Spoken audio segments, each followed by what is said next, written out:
Political news, sports news, crime news કે તમારા રાજ્યના સમાચાર, ગુજરાતનો સર્વશ્રેષ્ઠ ન્યૂઝ ચેનલ. બનાસકાંઠા જિલ્લાના ડીસા તાલુકાના મુડેઠા ખાતે 762 વર્ષથી અશ્વદોડ યોજાય છે. ભાઈ અને બહેન વચ્ચેના પવિત્ર પ્રેમના પર્વ એવા ભાઈ બીજના દિવસે બનાસકાંઠા જિલ્લાના મુડેઠા ગામમાં 762 વર્ષથી અશ્વદોડ યોજાય છે અને આ અશ્વદોડને નિહાળવા માટે દૂર દૂરથી હજારોની સંખ્યામાં લોકોની ભીડ ઉમટી પડે છે. આ પ્રસંગે દરબાર અને રાજપૂત સમાજના લોકો તેમની બહેન પ્રત્યેના પ્રેમને શૌર્યની ભાષામાં રજૂ કરે છે. ભારતમાં ક્ષત્રિય દરબાર સમાજના લોકો ઇતિહાસ ખૂબ જ ઉજળો જોવા મળે છે. પોતાની જીદ અને નિડરતા માટે જાણીતું દરબાર સમાજ આજે પણ પોતાની પરંપરાઓને જાળવી રાખવા માટે મશહૂર છે. વર્ષો અગાઉ રાજસ્થાનના ઝાલોરમાં વિરમસિંહ ચૌહાણ નામના રાજા થઈ ગયા. જે તે સમયે મોગલોના આક્રમણથી રજવાડાઓમાં ફૂટ પડવા લાગી હતી અને મોગલો તમામ રજવાડાઓ પર સામ્રાજ્ય જમાવવા માંડ્યા હતા. આ અરસામાં મોગલોએ જ્યારે ઝાલોરના રાજા વિરમસિંહ ચૌહાણ પર ચઢાઈ કરી ત્યારે શક્તિશાળી મોગલોથી તેમની પુત્રી ચોથબાને બચાવવા માટે વિરમસિંહે ચોથબાને નાથ બાપજી નામના એક સંતને સોંપી દીધી હતી. રાજાની આવી સૂચના બાદ મોગલોને નજરથી ચોથબાને બચાવી આ સંત ચોરી છુપીથી રવાના થઈ ગયા અને ડીસા તાલુકાના પેપળુ ગામે આવી પહોંચ્યા હતા. પેપળુ પહોંચતા બાદ ચોથબા ઉંમરલાયક થતા તેમના લગ્ન પેપળુના રાજવી પરિવારના દેવીસિંહ વાઘેલા સાથે નક્કી કરવામાં આવ્યા હતા.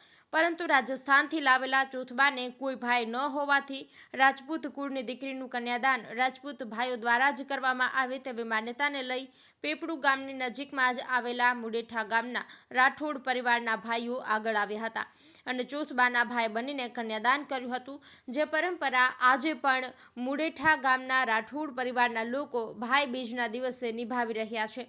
ચોથબાને ધર્મની સાક્ષીએ બહેન માની તેમના લગ્ન કરાવ્યા બાદ મુડેઠાના રાઠોડ પરિવારના ભાઈઓ દર વર્ષે બેસતા વર્ષના દિવસે ચોથબા માટે મુડેઠાથી ચુંદડી લઈ પેપળુ જતા અને ત્યાં રાત રોકાઈને ભાઈ બીજના દિવસે પરત ફરતા. તે સમયે મોગલોના આતંકથી બચવા માટે મુડેઠાના રાઠોડ પરિવારના ભાઈઓ બખ્તર ધારણ કરીને જતા.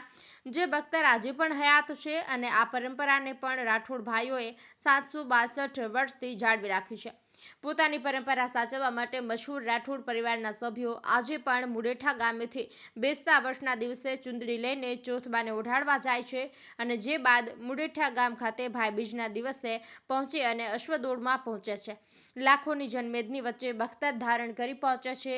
આ પરંપરા 762 વર્ષથી ચાલી આવે છે. ત્યારબાદ અશ્વદોડનું આયોજન કરે છે. લગભગ 200 થી 300થી વધુ અશ્વો આ અશ્વદોડમાં ભાગ લે છે. મુડેઠા ગામમાં છેલ્લા 760 વર્ષથી યોજાતી આ અશ્વદોડમાં પાણીદાર અશ્વોની રફતારને નિહાળવા માટે દૂર દૂરથી હજારોની સંખ્યામાં જનમેદની ઉમટી પડે છે. રફતાર અને શૌર્યતાના આ સમન્વયને નિહાળવા માટે મોટી સંખ્યામાં લોકો ઉમટી પડતા હોય છે. કાયદો અને વ્યવસ્થા જાળવવા માટે ખૂબ જ અઘરી હોવાથી આ અશ્વદોડની ખાસિયત એ છે કે આટલી મોટી સંખ્યામાં જનમેદની ઉમટી પડતી હોવા છતાં અહીં કોઈ પણ જાતના પોલીસ બંદોબસ્તની ફરજ પડતી નથી. મુડેઠા ગામના પરિવારના રાઠોડ પરિવારના થોડા જ ઘરો છે આ આખા પ્રસંગની સુરક્ષાની જવાબદારી પોતાના માથે લઈ લેશે.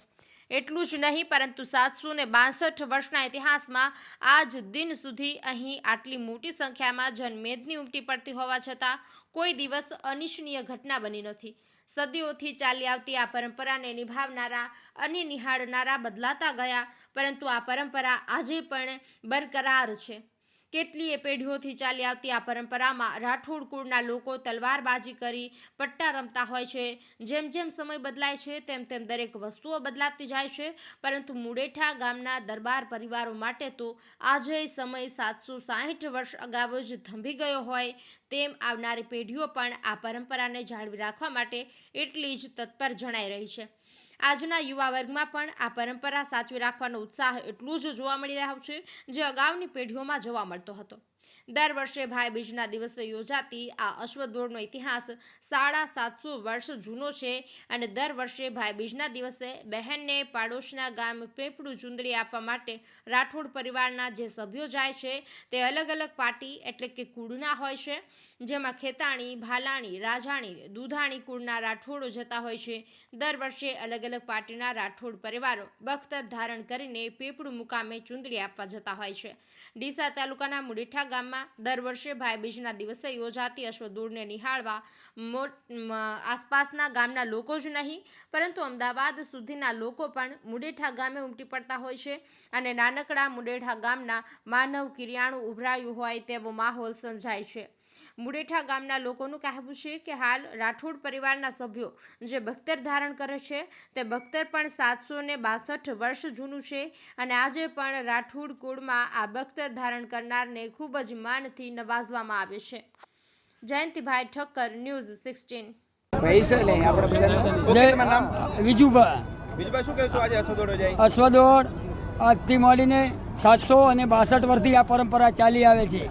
અમારી બેનને ચુંદડી લઈને અમે પેપળો મુકામે જઈએ છીએ અને નકલંગ ભગવાન અમારે બેન બનાવેલા છે પેપળોની અંદર, તો એમની અમે આજે ચુંદડી લઈને રાતે જ અને સવારમાં મુકામે પગધર ધારણ કરી વહેલા મુડેઠા આવી અને મુડેઠા આવીને અશ્વદોડ કરાવીએ છીએ. ઊંટ હોય છે 700-500 ઊંટ અને ઘોડા હોય છે, પણ એ નકલંગ ભગવાનનો હાજરા હાજર હોય છે. કોઈને પણ ઈજા થતી નથી, કોઈને અસર કોઈ કામ કશું થતું કોઈની જરૂર પડતી નથી. ભગવાન માતાજી હાજરા હાજર હોય છે. જય માતાજી. બોલો. 1 2 3 ઓકે, રોલિંગ. તમારું નામ? મારું નામ રાઠોડ દલપતસિંહ જાનાજી, મુડેઠા ખેતાણી પાર્ટી. 762 વર્ષથી અમારી આ રાઠોડ પરિવારની પરંપરા રીત ચાલી આવે છે. 762માં વર્ષે આ સાલ બખ્તર ધારણ કરવાનો મોકો મને મળેલ છે. દર બેસતા વર્ષની સાંજે 9 વાગે અમે અહીંથી બખ્તર ધારણ કરી ધર્મની માનેલી બહેનની ચોથબાઈને ચૂંદડી ઉઢાડવા માટે પેપડું મુકામે જઈએ છીએ. સવારે ચૂંદડી ઉઢાડીને સવારે મુડેઠા પરત ફરીએ છીએ. ત્યાં અશ્વદોડ યોજાય છે. ત્યાં લાખોમાં સંખ્યામાં લોકો ઉમટી પડે છે. પરંપરા રીત ચાલી આવે છે અને આ સાલે અમે નિભાવી છે. તમારું નામ? મારું નામ રાઠોડ રણજીતસિંહ મોહબ્બતસિંહ છે. હું મુડેઠાનો રહેવાસી છું અને આ દિવાળીની પરંપરા 750 વર્ષથી ચાલી આવતી છે અને રાતે અમે બખ્તર અહીંયા ધારણ કરનાર એમનું નામ છે દલપતસિંહ. બખ્તર ધારણ કરીને ત્યાં જઈએ છીએ અને બેનને સાલ ચૂંદડીનું ઓઢાડવા જઈએ છીએ અને આ પરંપરા 750 વર્ષથી છે અને ચાલી આવતી છે.